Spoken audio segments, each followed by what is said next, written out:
Kyle Hamilton right now at Yeah. safety for them, but first, what does he bring to the table? And second of all, how drastically does their defense change if he doesn't suit up? Yeah, I think Notre Dame's a team that's really deep. First off, they've got plenty of secondary players that they can roll in there. But obviously, Kyle Hamilton's a special player. He's really long and very physical. So they can do a whole bunch of different things with him, whether they want to get him into the box, add him into the run fit. He's going to do a really good job with that. He's going to bring you down in a one-on-one situation. And then when they put him in the middle of the field, he does a good job of kind of taking away some of those boundary throws. He's got really good range to be able to go around. But the biggest thing that stands out is just his length and being able to take so many different things away at that size. But I think they'll be fine. They got plenty of good players behind him as well. And to speak to that, I think one of their guys told me they've got a top 100 recruit that could start in his place. Yep. When you look at Notre Dame and the culture behind it, how they recruit, is that kind of coming to this week where you look to get this USF program to at one point? Definitely. I mean, you look at Notre Dame. They played 11 defensive linemen, I believe, maybe in the first quarter in their opener. And you turn on the tape. Yeah, that guy's good. Yeah, that guy's good. Yeah, that guy's good. And they roll those dudes in there, and there ain't any drop off on it. So we definitely would like to get there. That's at some point. They've done a tremendous job. Coach Kelly's done a tremendous job recruiting there. Their defense coordinator, Coach Lee's done a great job getting some players there. So we definitely like to get to that point at some point in the future. What overall thoughts of going back to Notre Dame, a place you spent a lot of time with your dad and been around and did a lot of good things? Absolutely. So a lot of special memories up in South Bend. Notre Dame community is an amazing place. Lots of great moments growing up there, and the first couple of years having some awesome memories with going to big bowl games and Brady Quinn being in the Heisman finalists and some of those times. So definitely some special fond memories there, and obviously some tough times as well towards the end. But overall, just I have a lot of love for South Bend, a lot of love for Notre Dame. It'll be really cool to go back home. What is this week like for you? Are you nervous, anxious, or is it just another game? Yeah, I feel like pie chart for me. I think it's just another game. Probably when I first saw it, like, wow, that's gonna be cool. Going up there, maybe some emotions and all that.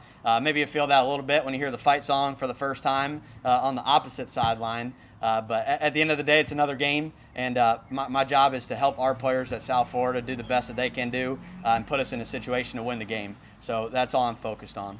How did that time shape you as a coach? I mean, you were a student assistant for the high school that had a lot of success. Yeah. You were also on that sideline with your dad. Just how did that shape you? Yeah, just a lot of great moments to learn from throughout those times. I worked at St. Joe High School under Coach Downey. Was somebody that I really respected, our high school coach there, and went to a state championship my freshman season. So never was a very good player, but I always knew I wanted to coach, so it was cool getting to do that. But just getting that early start, getting the early introduction, and being around a lot of good coaches, not just from a mental standpoint, but in terms of how to be a leader, how to help people grow, and some of those things, and just getting a young start really helped me. Joey, what kind of stuff do you do at St. Joe? What was your job? They had there was a really old high school. They put me in this little office space, and one other person there with me, and we would just watch some tape and write some reports and pick up on any tendencies or things that we can do. Just some early scouting report stuff. We'd give it to the coaches and let them deal with it there. So that was my first intro to coaching. First day coaching USF, what do you think of how the offense did? I know you guys had to run a lot, but Yeah. what's your overall thoughts on your offense? Yeah, overall, I was proud of them. I think we went into the game, knowing that with a few guys out, we're going to be simple. I want to keep it easy for those guys. They go out there and execute, and we really challenge them. Playing a team like Citadel, you're only going to have so many possessions in the game, so you got to really maximize it. So, hey, we can't have pre-snap penalties. We can't turn the football over. We can't have blown assignments, and we did a good job for the most part in those areas. So I was glad with that. Obviously, there's some physical things that we got to fix and get better at, but overall, I was proud of how they performed. I thought they played hard and competed. What are you telling the guys this week? What's going to be some keys to success for you guys? I think, number one is always taking care of the football. You're playing a really good team. You got to play really well. So taking care of the football is number one. And then, we got to take our chances and take some shots and make those plays down the field. It's going to be really important to give us a chance. Obviously, we want to run the football, just like we did in week one. So continuing to have that success will be key. But, having that run game success is great. But now we've got to add, some of that pass game to it and hitting some balls down the field. When you look at the running back stats last week, there were 7 different backs with at least 11 rushing yards. Yeah. How deep is that group right now? It's really deep. There's a whole bunch of guys back there that we can count on, and I don't feel like there's much of a drop-off. The good thing is there are a lot of similar players back there, a little bit smaller guys with good speed, so it makes it easy as the play caller. When one guy goes in compared to the other, I don't need to drastically change what I'm doing, but I thought they did a really good job with the outside zone play, having a good feel for that, some of the inside zone as well. Really encouraged with how that group is, and we have some quarterbacks who can run the ball well too, so that always helps and makes you a little dangerous. Charlie, from what you've seen in practice this week, does it look like Darian will be able to help you a little bit more this week? Yeah, I think you could ask Coach Scott about all those things, but once again, those guys are all really good. Whether he's available or not, I think we have plenty of backs that we can count on. When this offense was rolling last week against the Citadel, you guys were moving the ball quick, using a lot of chunk plays. There was Definitely. one drive that you had over 4 minutes, and it was fun. Yep. Coach, just is that how this offense is designed to work? Definitely. I think in our opening meeting, with the offense, we talk about when you're a tempo team, you're really kind of designed to score quickly and not have extended drives. Now, obviously, when the time calls for it, we got to have the ability to do it. But ideally, you do want to have, hey, explosive play, touchdown compared to maybe 3 yards and a cloud of dust, So we got to have the ability to run the ball like we did, and once again, be able to hit a shot and end that drive as quickly as possible. How nice was it to play numerous quarterbacks in that game and get a good look, even with a freshman as well? Yeah, it was great, to get Trey in the game too at the end there. I thought he did a really good job, coming out on that first play and, having no fear. We had a run play called, and he had a single receiver with a conversion ball, and he went and took it. So that was pretty cool to see from a young guy to do. I think he's got a really bright future, but it was great to get all 3 of those guys experience. Great to play a whole bunch of running backs, a bunch of receivers. That was the plan going in, to play a good amount of players, see how they do, see how they handle it, so we can know going in the future who we can count on. So he checked that throw. So it's on the play. It's an RPO. He actually had an RPO to the field, and then he's got a conversion ball to the boundary that guy always runs. And normally we don't throw it, but he said, you know what, I'm going to go take that one-on-one and hit it. So he didn't get yelled at. Anything else, Coach? Has your dad reached out to you this week at all, and maybe shot you a text or encouragement or anything like that? Definitely. I mean, I talk to him pretty much every day on my way home from work, and so he's just been encouraging me. Hey, just take it one game at a time, all that stuff, and keep your head down, keep working. So he thinks it's a really cool deal going back to South Bend. I still have my sister lives up there in South Bend, so it'll be cool to go up there and play back in front of a lot of people I know. I was pleased with the effort. That's the first thing we ask about, and they really chased the ball. It's really good when you're trying to find loafs. Trying to find guys that aren't straining, and when you're hard pressed to find those plays, that's good. So I thought they accepted that challenge. Some of the objectives, of course, were to stay on your feet. We didn't have a lot of guys on the ground. That was good. Had some mental mistakes, set some guys loose sometimes. So just the mental focus and the attention to assignments was lacking some. But other than that, I thought it was a good opener.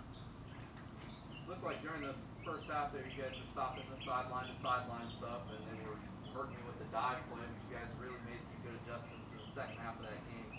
What'd you tell the guys during the break to stop the dive play? It really wasn't anything major. It was just kind of cleaning up a couple of angles and leverage points. I think I told you last week, it takes a couple series to kind of get used to the speed of the game, how quick those linemen can get off the ball and get up to the second level, the low blocks, some things that you just can't simulate during the week. So I think more than anything it was just our guys kind of starting to get a feel for the game with scrape angles and track of the fullback, things like that. Can you just speak to the kind of challenge their offensive line and their power run game poses to you guys this week? Obviously, big difference than last week. And kind of the same as last week. It's hard to simulate, the size and the quickness of the big men, and especially the tight ends. Just all the 11, 12, and 13 personnel groupings that they can get. That big challenge just of movement, of holding point, of playing gap control. Just fundamental deals you have to do. You have to, play with leverage and try to keep low pad and do the best you can. Try to be as physical as you can. So, as last week, it's tough to simulate that because obviously our scout team doesn't have that type of talent. So you just got to rely on your guys fundamentally doing what they're supposed to do and being what they're supposed to be, and being aggressive. None of these kids have ever been to Notre Dame. Few of them know anything about Notre Dame history. I mean, they're youngsters. Do you like that? Is ignorance bliss in this case? Don't get caught up in where you are. It's pretty much irrelevant. Nothing's really been said about it. What's relevant is what you see on tape. Now, obviously, the nostalgia for us is different, but Have you been there a bunch? I have. I've coached there before when I was at Duke. As a matter of fact, Charlie Jr. was on the sideline. His dad was there. So, it's. I think maybe down the road a few years they'll maybe look at it differently, but right now, just like the Citadel, it's just what those 11 guys in front of you are doing and how much you can, get in on the game plan and react to what they do and get off blocks and tackle, So that's kind of all we've talked about. Greer had that big first half, but Thad also racked up some tackles. What did you think of his performance, and who else really stood out to you individually? Obviously, those two. I mean, it's a big team effort because you put Thad on a couple movements that frees him up, and then Greer's going to have a tough night. I mean, every night somebody's high, somebody's low. He had a warrior game. He really did. And then Thad, obviously, I think Thad had some pride because he'd played those guys before, and glad that he had a good game against them. Just really impressed with Thad just being a guy at point of contact, playing really well, and then a couple big effort plays was huge. Where he made a play from one hash on the far sideline on one of those options that got outside. So that's obviously one that we stressed and showed to the whole team. That's something we can build on. Kyle's point finish this week is the highest graded PFF safety. Was that kind of a performance that you were expecting out of him, or what do you expect from him going forward? I'm not familiar with the ranking, but He played well, basically. Yeah, I mean, he had good plays and bad, like a lot of people. And I'm sorry, I didn't know anything. I just know he had some plays he could have done better, and he made some really good plays too. Would love for him to keep improving on that game, to provide some depth at that position. That was kind of huge going into camp, and if he can kind of keep doing that. But it did surprise me because that's the way Makai's been practicing. So it would have surprised me if he wouldn't have. Let me say that. What's been your impressions of working with Mike Hampton throughout fall camp up till now, and how key against a good passing team you're going to be facing?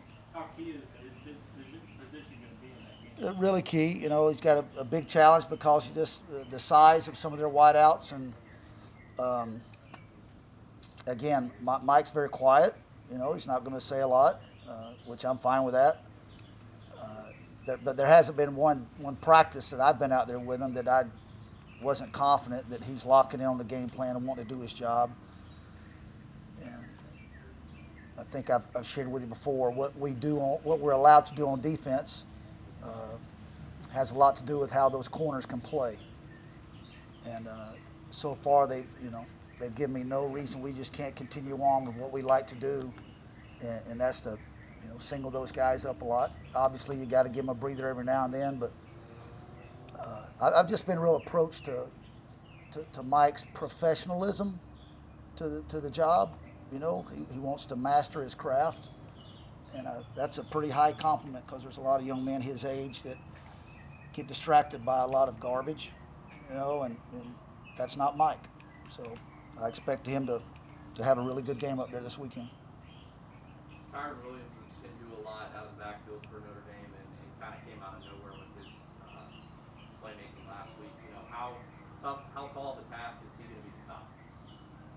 Yeah, I mean, there's weapons everywhere, obviously. So would you have been surprised if they didn't trot out a guy? And there's probably a couple more on the bench that are just waiting their chance. So that wasn't a surprise. It's kind of, who's up next. They just do a phenomenal job of recruiting and developing some depth up there. So again, it's not so much of who that is, but what we do to be where we're supposed to be and get the right leverage and have the right read and do your job. But anybody that talented that has the ball in his hand, you've got to finish well. And that'll be the challenge. Do your job, and let's get as many people we can to the ball to finish, to just try to limit some of their big play capability that they have. Looking at Ian's book, really dangerous quarterback, what sticks out to you about him? Obviously, anybody with that many reps, he's kind of seen it all. So it's not like we're going to do anything that he hadn't seen. So he knows how to read rotation. He knows where to go with the ball. Obviously, I don't think he gets as much credit to being able to, to be able to move around is one thing, but to be able to throw accurately on the run is a lot of guys can't do that. But he can make those throws. Obviously, he's got a cannon. But to be accurate on the run, I've faced a few of those guys like that in the past, and they're really a pain. And then you put the talent of the big tight ends around them and the big receiver and the tailback, then they've got a lot of things in their arsenal. They've got a lot of tools in their toolbox with big playmaking ability. But just a big thing of his experience of seeing everything and being able to manage a game. I've been super impressed with that. This is one of the youngest staffs in the country. Coaches. You're the only Go ahead. Yep, I was waiting on that. No, let's go. Is it good to have all these young coaches? I mean, is it infectious? I mean, I'm sure you bring a lot yourself. Well, a lot of them, hopefully learn from my juice out there on the sideline. I love, just at this point in my career, obviously, nobody's going to outwork me, but just sharing, sometimes they just like to hear some old stories. I'll throw out a name every now and then, they'll kind of look at me and I went, "Are you kidding me?" Give me a name that you've thrown out. Yeah. What? Who? Oh, who was it the other day? Oh, I've gone blank all of a sudden. I was telling a story the other day. I forget who it was. It'd be a good story. I'll be ready next time, but that'll happen about once a week. So I think they enjoy that. But just not so much the age, but just the type of people. I could have some very young guys that I didn't enjoy working with. There's some very old guys that I did and didn't too. So it's kind of about a personality. We're in there, 16, 18 hours a day together. You better get along with those guys also, and being able to work together, and got a phenomenal group of men.